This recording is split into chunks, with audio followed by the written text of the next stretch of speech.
ብስሚላህ ራህማን ራሒም።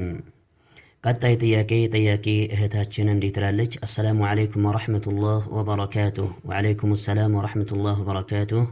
ጀዛከላሁ ኸይረን አላህ ይጠብቅህ ትላለች። አሚን ወኢያኪ ብዬ እላለሁኝ። ቁጥራን ጥያቄ የኔ የወር አበባ ከመጣኝ በጣም ይቆይብኛል። በቶሎም አይመጣብኝም። 8 ወር ይቆያል ሳይመጣ፣ ከመጣም ደግሞ 2 ወር ይቆይብኛል። እኔ ግን 15 ቀን ከሞላኝ እሰግዳለሁኝ እጾማለሁኝም። እንዴት ይታያል ይህ ጉዳይ የሚል ጥያቄ እህታችን አንስታለች። እዚህ ጋር 15 ቀን ወይም 7 ቀን መቆየቱ መስፈርት አይሆንም። እንደ ጥቅል ራሱን የቻለ ተለምዶ ሴት ልጅ ይኖራታል፣ የወር አበባ ደምን ከመመልከት አንጻር ማለት ነው። ከወር አበባ ደም ጋር ተያያዥነት ካለው ከሆነ ጉዳይ ጋር ወይም ይህንን ጉዳይ በተመለከተ ራሱን የቻለ ተለምዶ ይኖራታል። ቢማዕና የሚቆይባት የሆነው ዕለት 5 ቀን የሚቆይባቸው የሆኑ ሴቶች ይኖራሉ። እንዲሁም 6 ቀን የሚቆይባቸው የሆኑ ሴቶች ይኖራሉ። 7 ቀን የሚቆይባቸውም እንደዚህ ይኖራሉ። እስከ 8 ቀንም ድረስ እንደዚያው ሀታ 15 ቀንም የሚቆይባቸው የሆኑ ሴቶች ሊኖሩ ይችላሉ። ዞሮ ዞሮ ተለምዶ ማለት ነው ይወስነዋል ይህን ጉዳይ። ይሁንና ግን እዚህ ቦታ ላይ ምናልባት 2 ወር እንግዲህ ይቆይብኛል እያልሽ ነው እና አንቺ 2 ወር የሚቆይም ሊሆን ይችላል። 2 ወር ሊቆይም ይችላል። ምክንያቱም አመጣጡን ስለተናገርሽ ማለት ነው። 8 ወር ድረስ ቆይቶ ነው ከዚያ ሲመጣ ደግሞ 2 ወር ማለት ነው ይቆይብኛል አልሽ። እያወራሽም ያለሽ እዚህ ቦታ ላይ ስለ ወር አበባ ደም ነው። የወር አበባን ደም ደግሞ በማወቅ ረገድ ከወንዶች ይልቅ ማለት ነው እናንተ ይበልጥ ታውቁታላችሁ። ከእናንተው ጋር የተቆራኘና የተያያዘ የሆነ በየወሩ ማለት ነው የሚያጋጥማችሁ የሆነ ገጠመኝ ከመሆኑ አንጻር ማለት ነው። ስለዚህ መልእክተኛው ዓለይሂ ሰላቱ ወሰላም ስለ ወር አበባ ደም ሲናገሩ ምን ብለዋል? ኢነ ደመል ሐይድ ደሙን አስወዱ ዩዕረፍ ብለው ተናግረዋል። የወር አበባ ደም ጥቁር የሆነ ደም ነው፣ የሚታወቅ የሆነ ነገር ነው ብለዋል። ስለዚህ ጥቁር የሆነ ደም እስከሆነ ድረስ የወር አበባ ደም መሆኑን አረጋግጠሻል። እና እዚህ ጋርም ደግሞ ጥያቄው ላይ ያነሳሽው ማለት ነው የወር አበባ ደም እንደሆነ ነው እየተናገርሽ ያለሽው። እና የወር አበባ ደም እስከሆነ ድረስ ማለት ነው እሱ እስካለ ድረስ ሶላት አይኖርም። አለይሰቲል መርአቱ ለም ትሰሊ ወለም ተሱም ኢዛ ሓደት ብለው መልእክተኛው ዓለይሂ ሰላቱ ወሰላም ፊ ሶሒሐይን በጸደቀው በሆነ ዘገባ ተናግረዋልና ሴት ልጅ የወር አበባን ደም በምትመለከት ጊዜ አትጾምም አትሰግድምም አይደለም በማለት መልእክተኛው ዓለይሂ ሰላቱ ወሰላም ተናግረዋል። ስለዚህ ሴት ልጅ የወር አበባን ደም እያየች መጾም መስገድም አይፈቀድላትም። 15 ቀን ብቻ መቆየቱ መስፈርት አይደለም። የወር አበባው ደም አለ የለም የሚለው ነው መስፈርቱ። ካለ አይሰገድም አይጾምም፣ ከሌለ ደግሞ ለምን በአንድ ቀን አይቆምም ማለት ነው። ምናልባት ተለምዶ ሆኖ ለምሳሌ ያክል ይበልጥ ይብራራ ዘንድ የወሊድ ደምን በተመለከተ በአንድ ቀን የሚቆምላቸው እንደወለዱ ማለት ነው ከወለዱ በኋላ የሚቆምላቸው የሆኑ ሴቶች አሉ። 40 ቆዩ አይባሉም። ከቆመ ደሙ ማለት ነው የዛኔ ወደ ምንድን ነው የሚገቡት? ወደ ሶላት፣ ወደ ጾም ኢላ አኺሪሂ ሁሉ ነገር ግዴታ ይሆንባቸዋል ማለት ነው። ነገር ግን ብዙም ጊዜ ግን 40 ይቆያል። የወለደች የሆነ ሴት ብዙም ጊዜ 40 ይቆይባታል። 40 ቀን ማለት ነው። 60 ቀን የሚቆይባቸው እንዳሉ ባዕዱ አልፉቃሃ አንስተዋል። ከዚያም በላይ እስከ 70 እና ከዚያም በላይ ሊቆይባቸው የሚችሉ የሆኑ ሴቶች አሉ። ግን ብዙም ጊዜ በአብዛኛውን ጊዜ ማለት ነው እስከ 40 ድረስ ነው የሚቆየውና ማለት ነው። እና እንደ ጥቅል ሐዲስም አለ በዚህ አጀንዳ ረገድ። ነገር ግን አለል ጋሊብ ነው ሐዲሱ እያወራ ያለው አለል ጋሊብ ነው 40 ማለት ነው ሲቀመጡ እንደነበር ማለት ነው። አለ አህዲ ረሱሊላሂ ሰለላሁ ዐለይሂ ወዐሊሂ ወሰለም ካነት ንፈሳኡ ተጅሊሱ 40 ብላ አኢሻ ረዲየላሁ ዐንሃ ባልዘነጋ እሷ ወይም ደግሞ ከመልእክተኛው ዐለይሂ ሰላቱ ወሰላም ባለቤቶች መካከል አንደኛዋ ተናግራለች። ስለዚህ 40 ቀን መቀመጡ ይህ አለ አልጋሊብ እንጂ ሁሌም ዘውትር ይሆናል ማለት አይደለም። 60 የሚቀመጡ ሊኖሩ ይችላሉ። እዚህ ጋርም ደግሞ ልክ እንደዚሁ ነው የሚታየው ጉዳዩ።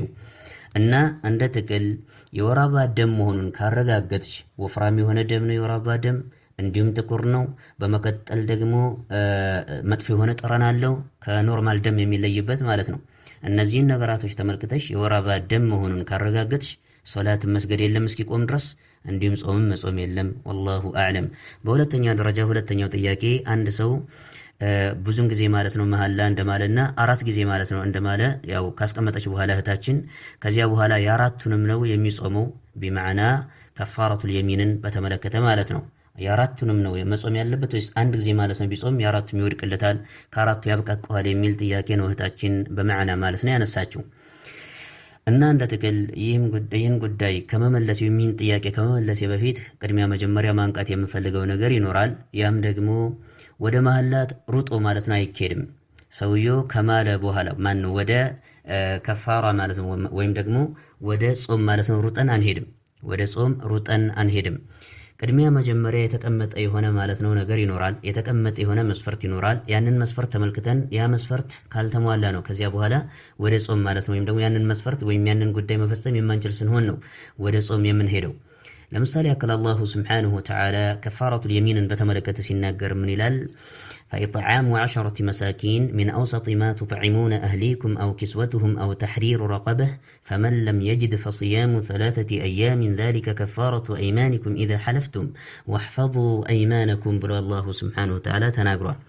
ስለዚህ ቅድሚያ መጀመሪያ አንድ ሰው በሆነ ነገር ላይ ምሎ ያን ነገር ፈጽማለሁ ወይም አልፈጽምም ብሎ ሊሆን ይችላል የሚምለውና ከማለበት ከሆነ ነገር ተቃራኒ የፈጸመ ከሆነ ማለት ነው የዛኔ فإطعام 10 مساكين 10 ምስኪኖችን መመገብና ማብላት ማለት ነው በሱ ላይ ግድ ይሆናል። ቅድሚያ የማለበት የሆነው ነገር ማለት ነው ወይም ደግሞ የማለበት የሆነው ነገር ወንጀል ይወገድና ይሰረዝለት ዘንድ ቅድሚያ መጀመሪያ 10 ምስኪኖችን መመገብና ማብላት። ይህን ይህ አንደኛው አማራጭ ነው። ሁለተኛው አማራጭ ደግሞ አው ኪስወቱሁም ወይም እነዚያን 10 ምስኪኖችን ማለት ነው ማልበስ። ከሁለት አንደኛውን ያማርጣል ማለት ነው። በምርጫ ደረጃ ከሁለት አንደኛውን ይመርጣል፣ ወይ ማልበስ ወይ መመገብ ማለት ነው 10 ምስኪኖችን። ከዚያ በሶስተኛ ደረጃ ደግሞ እንደዚሁ በምርጫ መልክ የተቀመጠው ማለት ነው አው ተሕሪሩ ረቀበህ ባሪያ ነፃ ማውጣት የተሰኘ የሆነ ጉዳይ ነው። ይህ ጉዳይ ደግሞ ከሀገራችን ተጨባጭ አንፃር የሌለ የሆነ ነገር ከመሆኑ አንፃር ከሁለቱ አንዱን ነው የምናማርጠው በምርጫ መልክ የምንወስደው ማለት ነው። እሱም ደግሞ ወይም መመገብ ነው 10 ምስኪኖችን ወይም ደግሞ 10 ምስኪኖችን ልብስ ማልበስ ማለት ነው። ስለዚህ ከሁለት አንደኛው የሚገራለትን ማለት ነው ሰውየው ይፈጽማል። ሁሉንም ካልቻለ ሶስቱንም የማይችል ከሆነ ደግሞ ፈመን ለም የጅድ ፈሲያሙ 3 أيام ذلك كفارة أيمانكم إذا حلفتم ብሎ ይላል አላህ። ያልቻለና ያላገኘ የሆነ አካል ደግሞ የዛኔ 3 ቀናቶችን ይጾማል። እነዚያን 3 ቀናቶች በሚጾም ጊዜ በተከታታይ መጾም መብቱ ነው። እንዲሁም ደግሞ ያቆራረጠም 3 ቀናቶችን ቢጾም መብቱ ነው። አንድ ቀን እያለፈ አንድ ቀን እየጾመም ማለት ነው መጾም ይችላል።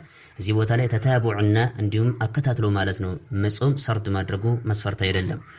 እና እንደ ጥቅል በዚህ ሁኔታ ነው መመልከት መቻል ያለብሽ እህታችን። በቀጥታ ማለት ነው ወደ መጾም ማለት ነው መሮጥ ይህ ፈጽሞ አይቻልም። መጀመሪያ የተወሰኑትን የሆኑትን ነገራቶች መፈጸም ትችላለሽ አትችይም ያንን ትመለከቻለሽ። እነዚያን የማትችይ ከሆነና ያላገኘሽ ከሆነ እነዚያ ለመፈጸም የዛኔ በቀጥታ ወደ ጾም ትሄጃለሽ።